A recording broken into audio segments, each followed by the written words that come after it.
My dear students, कैसे हैं आप सब? अल्लाह ताला आप सबको अपने हिस्से में रखें।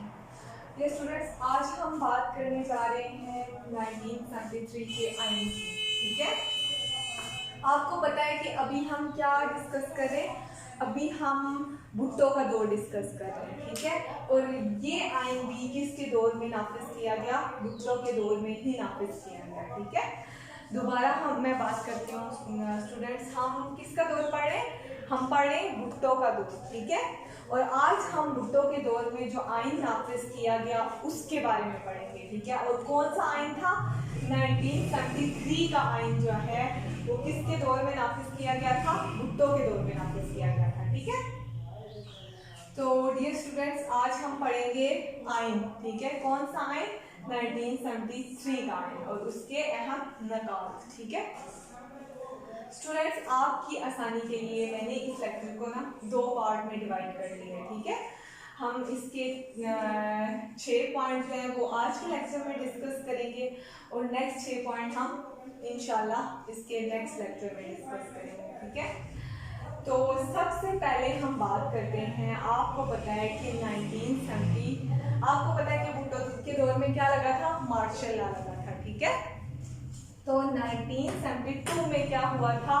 मार्शल लॉ खत्म कर दिया गया था। ठीक है, 1972 में क्या हुआ था? मार्शल लॉ खत्म करके अबूरी आइन नाफिज किया गया था मुल्क में। ठीक है, क्या हुआ था स्टूडेंट्स? 19, या आपका MCQs भी आ सकता है। ठीक है, 1972 में मार्शल लॉ खत्म किया गया था और अबूरी आइन जो है वो मुल्क में क्या किया गया था? नाफिज किया गया था। अब क्या हुआ था? अब ये हुआ था कि ये किया गया कि तमाम सियासी जमातों में से 25 मेंबरान लिए गए थे। ठीक है, वो 25 मेंबरान की एक कमेटी बनाई गई थी। क्या हुआ था डियर स्टूडेंट्स? तमाम सियासी जमातें, उस टाइम जो सियासी जमातें थी मुल्क में, कब की बात हो रही है? 1973 की बात हो रही है। उस टाइम जो जमातें थी, जो जमातें मुल्क में काम कर रही थी, उन सब को मिला के 25 लोग जो हैं वो सिलेक्ट किए गए थे। ठीक है, चुने गए थे।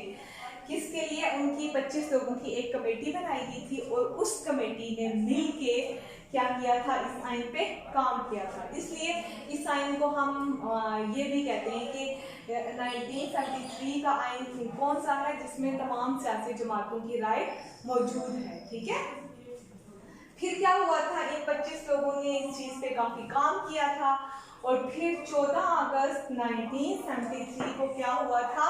ये आइन नाफिज किया गया था। ठीक है, मुल्क में।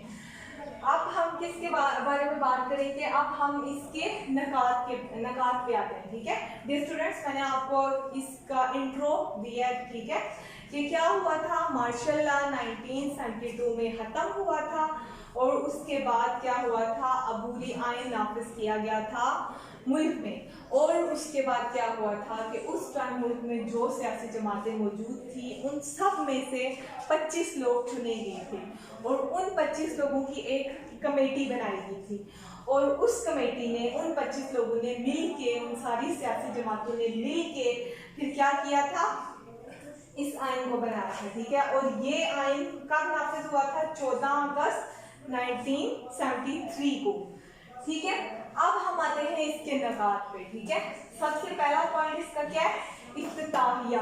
ठीक है, इफ्तिताहिया में क्या है कि बाकी दोनों आइन की तरह, इससे पहले डियर स्टूडेंट्स मैं आपको ये भी बता दूं कि 1973 के आइन से पहले 2 आइन और भी थे। ठीक है, कौन सा? एक था 1956 का आइन और दूसरा था 1963 का आइन। ठीक है, तो 1973 के आइन में भी 1956 और 1962 के आइन की तरह ही क्या किया गया कि करारदाद मकासद को मद्देनजर रखा गया। ठीक है, क्या कि हाकमियत की ज़ात सिर्फ और सिर्फ कौन होगी? किसकी ज़ात होगी? अल्लाह ताला की ज़ात होगी। ठीक है, और जो हुक्मरान होंगे वो अपने दीन के बताए हुए रसूलों के मुताबिक, अपने रसूल के बताए हुए तरीक़ों के मुताबिक, रसूलुल्लाह सल्लल्लाहु अलैहि वसल्लम के बताए हुए तरीक़ों के मुताबिक और उन सारी चीज़ों में रह के ही क्या करेंगे? हुकूमत करेंगे। ठीक है, क्या चीज़ होगी? सबसे पहले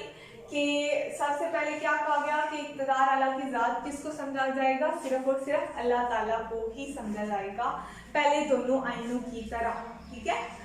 और फिर क्या किया जाएगा, कौन से पहले दो आइन कौन से थे, 1956 का और 1962 का, ठीक है।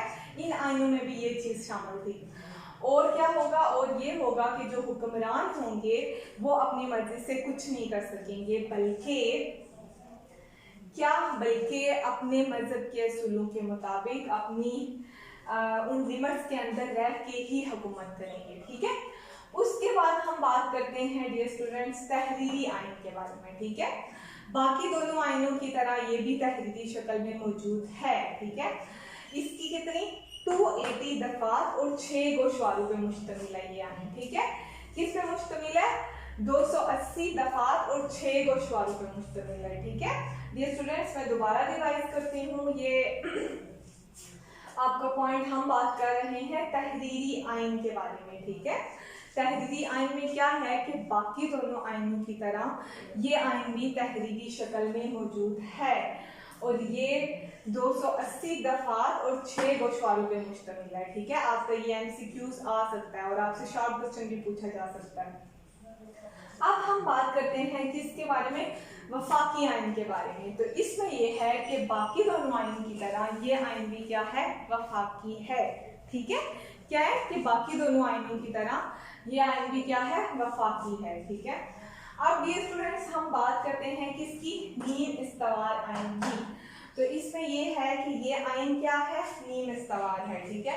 इसमें ये चीज़ है कि मुल्क की जो हुकूमत है वो किसके कंट्रोल में है, वो कंट्रोल में है, मुल्क की हुकूमत कंट्रोल में है किसके, सदर के। लेकिन जो हुकूमत है किसकी, कौम की, लोगों की, वो किसके कंट्रोल में है, वज़ीर आज़म के, ठीक है। अब हम बात करते हैं किसके बारे में, अब हम बात करते हैं पार्लिमानी निज़ाम के बारे में, ठीक है।